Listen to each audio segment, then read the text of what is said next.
Jóvenes, bienvenidos a la tercera presentación, el tercer contenido de la tercera unidad de Psicología Ambiental. En este caso vamos a iniciar a ver la teoría del color. Solo aplicando los colores de la manera adecuada puede ser convincente esa sensación. Vamos a empezar por el origen del color. El color surge de la cooperación entre la luz, sustancias colorativas y el ojo humano. Gracias a la luz podemos percibir los colores en la oscuridad. No vemos nada. La luz blanca está compuesta de todos los colores del arco iris. Pues fue Isaac Newton entre 1641 y 1727 quien tuvo las primeras evidencias de que el color no existe, sino que es solamente una apreciación subjetiva. Encerrado en una pieza oscura, Newton dejó pasar un pequeño haz de luz blanca a través de un orificio. Interpretó esa luz con un pequeño cristal a través de un prisma de base triangular y percibió que al pasar por el cristal el rayo de luz se descomponía y aparecían los 6 colores del espectro reflejados en la pared donde incidía el rayo de luz original. Entre estos colores estaba el rojo, el anaranjado, el amarillo, el verde, el azul, el añil y el violeta, como podemos observar en la imagen. Entonces, así es como a través de la descomposición de la luz por un prisma podemos apreciar los diferentes colores. Pero en realidad, ¿cuál es el origen del color? El color es pues un hecho de la visión que resulta de las diferencias de percepción del ojo a distintas longitudes de onda que componen lo que se denomina el espectro de la luz blanca reflejada en una hoja de papel. Estas ondas visibles son aquellas cuya longitud de onda está comprendida de entre los 400 y los 700 nanómetros. Más allá de estos límites siguen existiendo radiaciones, pero ya no son percibidas por nuestra vista. Entonces en la imagen podemos observar que la parte del centro es como lo visible por el ojo humano, que va de los colores rojos a los violetas, siendo el color amarillo y en sus tonos los colores que más percibe el ojo humano. Y pues luego están los colores no visibles para el ojo humano, como son los rayos ultravioleta y los rayos infrarrojos. Fisiología del color. El color surge de la cooperación entre la luz, las sustancias colorativas y el ojo humano.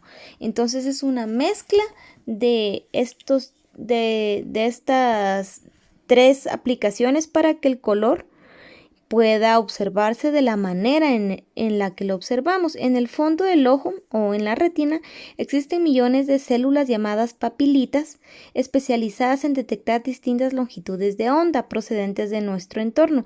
Estas maravillosas células, principalmente los conos y los bastoncillos, llamados así por su forma, recogen las diferentes partes del espectro de luz solar y las transforman en impulsos eléctricos que son enviados al cerebro a través de los nervios ópticos.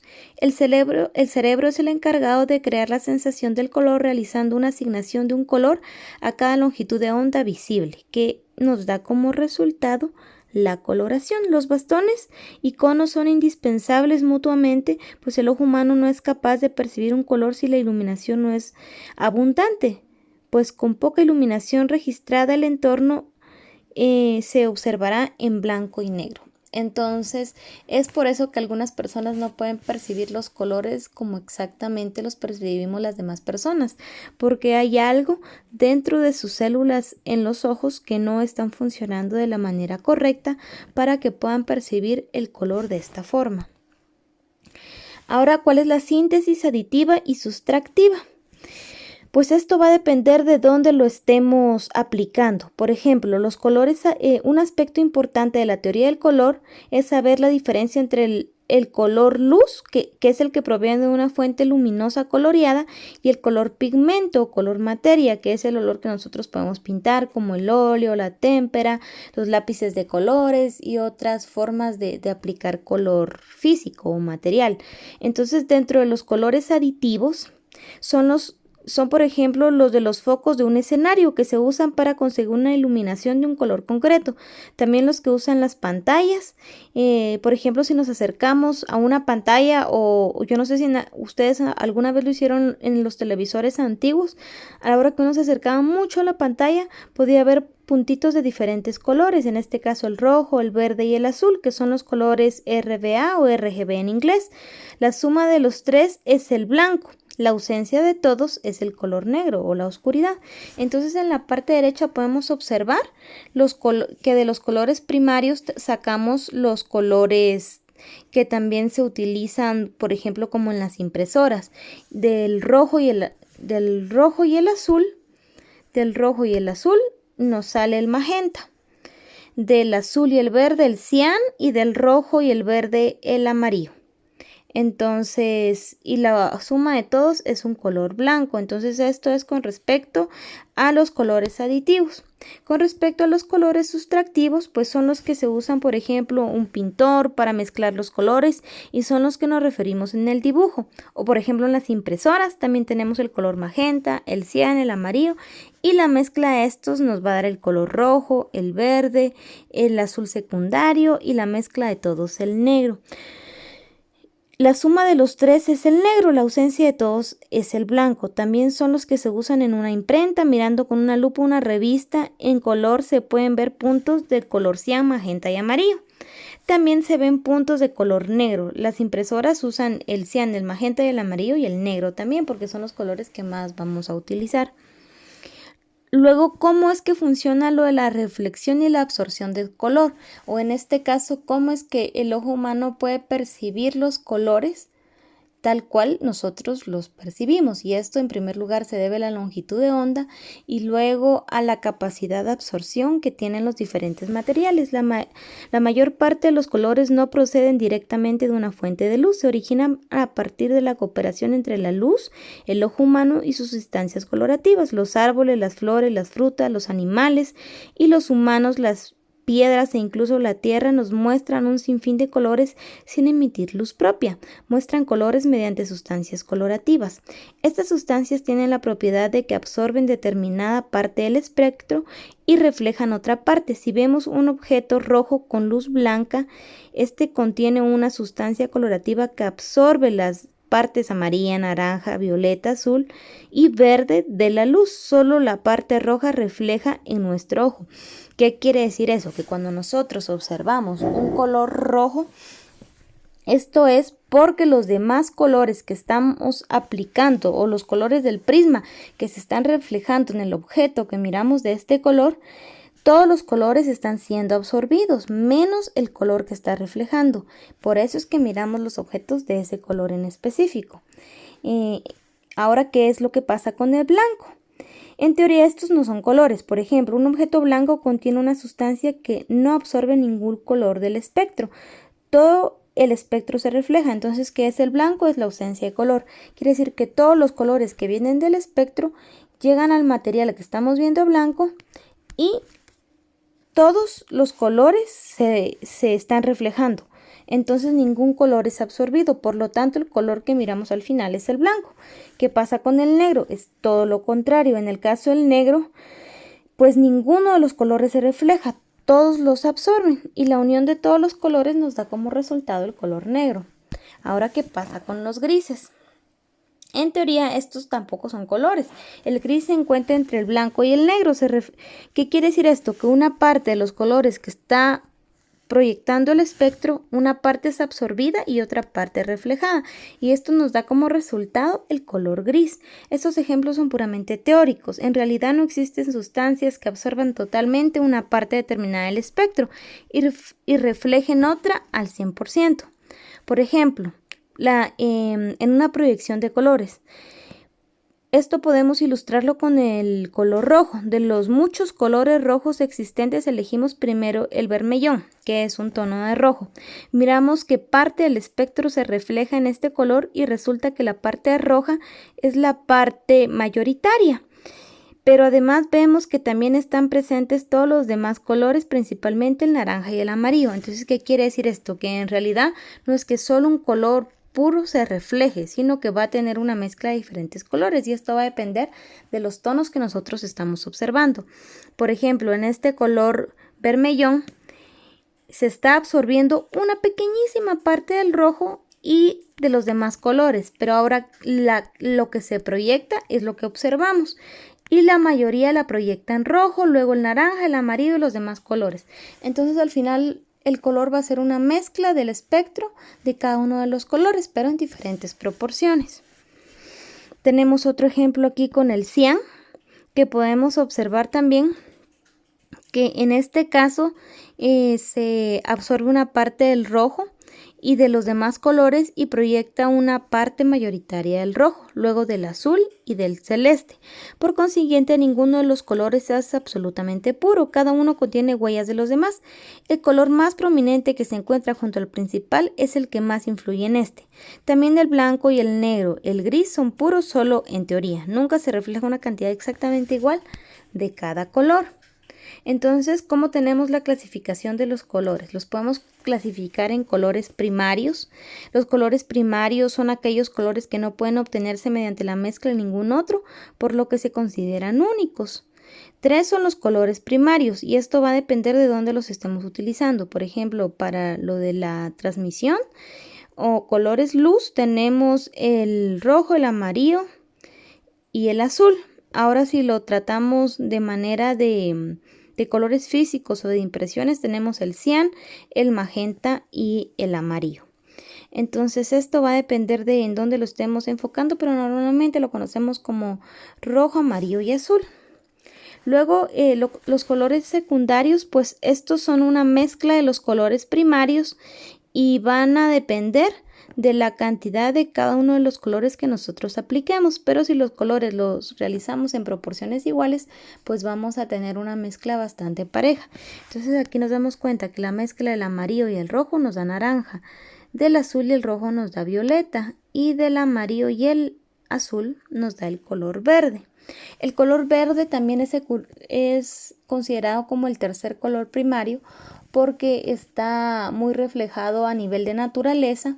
Entonces, si nosotros nos ponemos a pensar en la forma en la que se ha explicado con anterioridad cómo funciona el espectro del color, quiere decir que, por ejemplo, en las plantas y en todo lo que encontramos verde en la naturaleza, todas estas plantas están absorbiendo todos los colores menos el verde y es el que reflejan.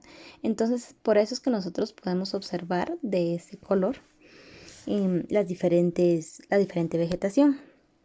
Luego tenemos los colores intermedios. Los colores intermedios o terciarios son los que se obtienen mediante la unión de un color primario con un secundario. Por ejemplo, el color resultante de la mezcla del amarillo primario con el verde nos va a dar un color secundario, pero si lo mezclamos con el verde nos va a dar un tono más verdoso. El color resultante será considerado un color intermedio y estará compuesto por pigmentos amarillos y verdes a partes iguales. En la denominación de estos colores intervienen los dos colores utilizados en su composición. Primero citaremos el color primario y a continuación el secundario, por ejemplo un amarillo verdoso o un rojo anaranjado. Entonces aquí podemos ver una tabla, por ejemplo del magenta con el naranja nos da un rojo anaranjado, del magenta con el violeta un violeta rojizo, del amarillo con el naranja un amarillo anaranjado, amarillo con verde amarillo verdoso, cian y verde azul verdoso y cian y violeta un violeta azulado. Entonces, por ejemplo, aquí podemos observar los colores intermedios, mezcla de los colores primarios con los secundarios. Por ejemplo, mezclamos el rojo con el anaranjado y nos da el tono del medio. El anaranjado amarillo con un amarillo verdoso ya nos da un tono más pálido y así es como vamos mezclando los colores para obtener una gama muy larga de diferentes tonos de colores. El árbol de Munsell es una prueba de ello. Munsell creó un árbol en el que los colores se distribuían por ramas en orden de saturación o pureza y donde las ramas pueden ser de distinta longitud. Por ejemplo, la rama del amarillo es mucho más larga que la rama del naranja. En sentido vertical, el árbol se segmenta de 10 intervalos que van del 0, que es el negro puro, que sería la parte de abajo, al blanco puro, que es la parte de arriba. Las ramas se dividen en segmentos desde 0 en el centro para los colores neutros y los materiales fluorescentes se encuentran en su lugar. Los colores de Munsell se especifican mediante la notación HV/C, donde la H es hue o matiz, La V es el valor y la C es el croma o la saturación.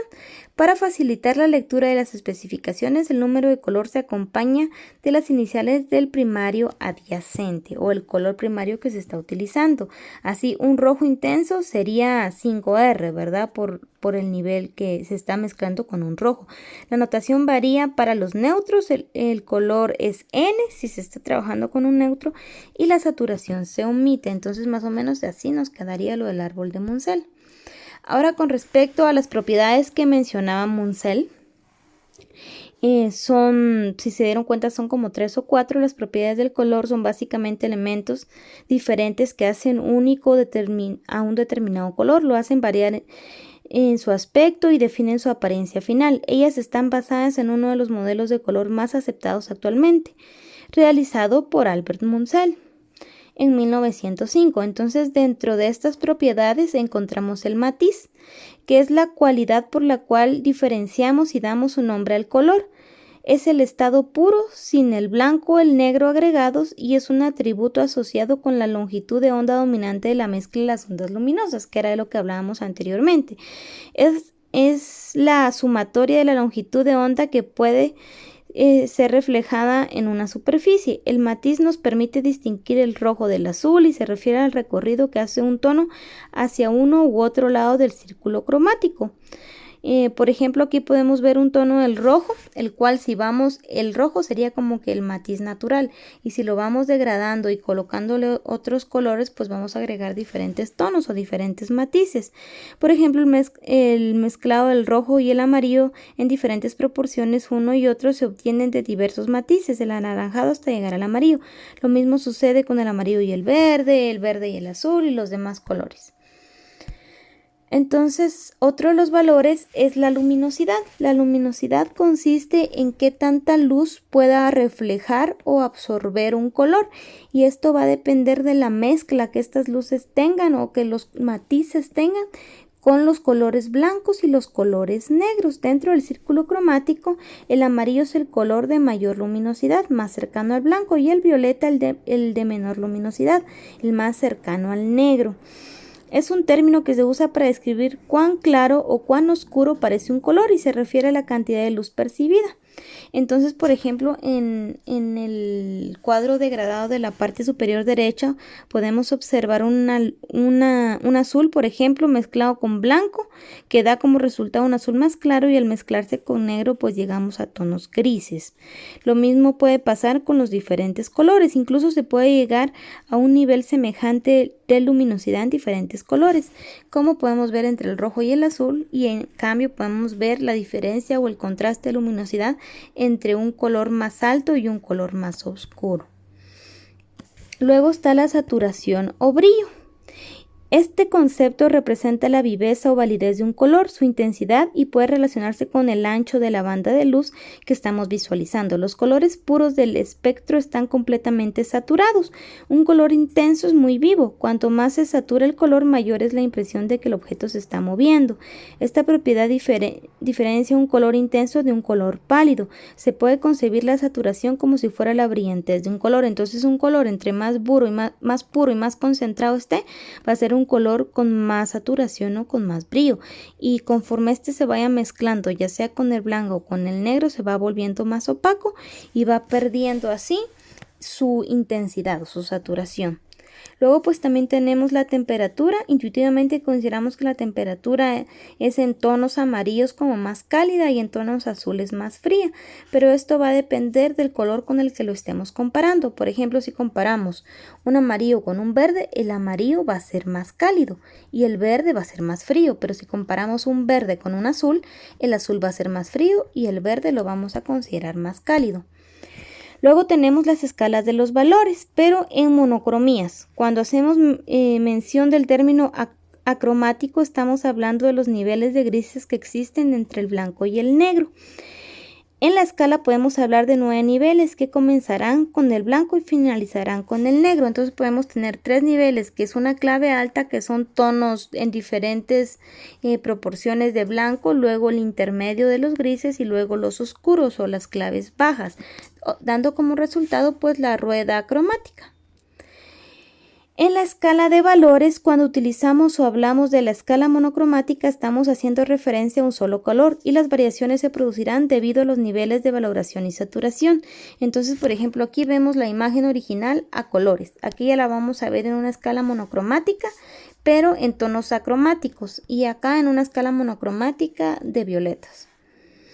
Y la percepción va a ser diferente. Luego llegamos al círculo cromático. El círculo cromático, también llamado círculo de matices, rueda cromática o rueda de color, es el resultante de distribuir alrededor de un círculo los diferentes colores que conforman el segmento de luz visible del espectro solar descubierto por Newton. Entonces aquí podemos ver dos tonos en los colores cian y en los colores rojos, que podemos ver la distribución. Normalmente se trabaja con los tres colores primarios. De los tres colores primarios se sacan los secundarios, de los secundarios los terciarios, y de estos pues sacamos los colores complementarios, haciendo un total de un círculo de 12 colores. En este caso, estos 12 colores serían colores intensos y se pueden ir degradando para ir formando el círculo cromático de una mejor manera. Entonces, ¿cuáles son las especificaciones del círculo cromático? El círculo cromático más común, el usado por los artistas pictóricos, se basa en el rojo, amarillo y azul. El sistema sustractivo imperfecto que suelen adoptar los profesionales que trabajan con pintura, tejidos u otros materiales reflectores. Aquí podemos ver, por ejemplo, el color puro. En este caso podría ser, por ejemplo, en el tono del rojo, del amarillo o del azul. Y luego, pues, en saturación se cargan con gotitas de negro. Entonces, por ejemplo, del tono puro se le agrega una gotita de negro y nos da este tono. A la mezcla que ya nos resultó le agregamos otra gotita y nos da este tono. Otra hasta llegar al centro. Y con la luminosidad, al color puro, le agregamos una gotita de blanco y nos da este color. Y así sucesivamente hasta llegar a la orilla. Entonces, normalmente este círculo se compone de los 12 colores. Como les mencionaba, son 3 colores primarios, 3 colores secundarios y luego los colores terciarios y los complementarios, que al final nos dan un total de una gama de 12 colores. Entonces, ¿cuál es la tarea que tienen que realizar? Pues en un formato A2 tienen que realizar un círculo cromático. El círculo cromático debe de tener los 12 colores. Por ejemplo, aquí está mejor explicado. Entonces tenemos el verde, ese secundario, tendríamos el azul. Aquí les mencioné los tres, el amarillo, el azul y el rojo.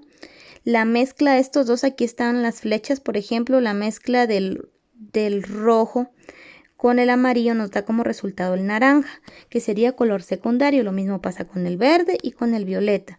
Luego la mezcla del naranja con el amarillo nos da un color terciario, que es este del centro. Y la mezcla de este mismo naranja con el color rojo nos da un rojo naranja, que es este del centro. Entonces esta línea del centro va a ser como nuestra línea de colores puros. Y luego a estos le vamos a mezclar 3 gotitas de blanco. Entonces en la primera nos va a dar este tono, en la segunda este tono, en la tercera este tono. Luego con las gotitas del negro nos vamos al centro y así con cada una de las mezclas de los colores hasta obtener nuestro círculo cromático. Entonces, como les mencionaba, aquí está explicado cómo es que se debe de trabajar. Esto vale 2.5 puntos y la fecha de entrega límite es el 30 de mayo. Entonces ustedes lo trabajan en un formato A2 y luego le sacan una fotografía y pues lo adjuntan a la carpeta de tareas. Entonces esa sería la tarea para esta semana, poder realizar un círculo cromático para que ustedes vayan viendo la mezcla de colores y ya pues en la siguiente clase vamos a ver un poquito más a profundidad cómo es que se van mezclando estos colores y a interpretarlos de una mejor manera. Entonces luego aquí tenemos la bibliografía y pues cualquier duda pueden comunicarse conmigo. Espero que de verdad puedan enviar sus tareas. Ya falta poco, estamos a 2 semanas después de esta semana de terminar el semestre. Pónganse pilas a estudiar bastante. Espero que no estén muy cargados en los cursos y si sí, pues traten de repartir bien su tiempo, de hacer horarios de trabajo para que no se les acumule. Entonces estamos en contacto.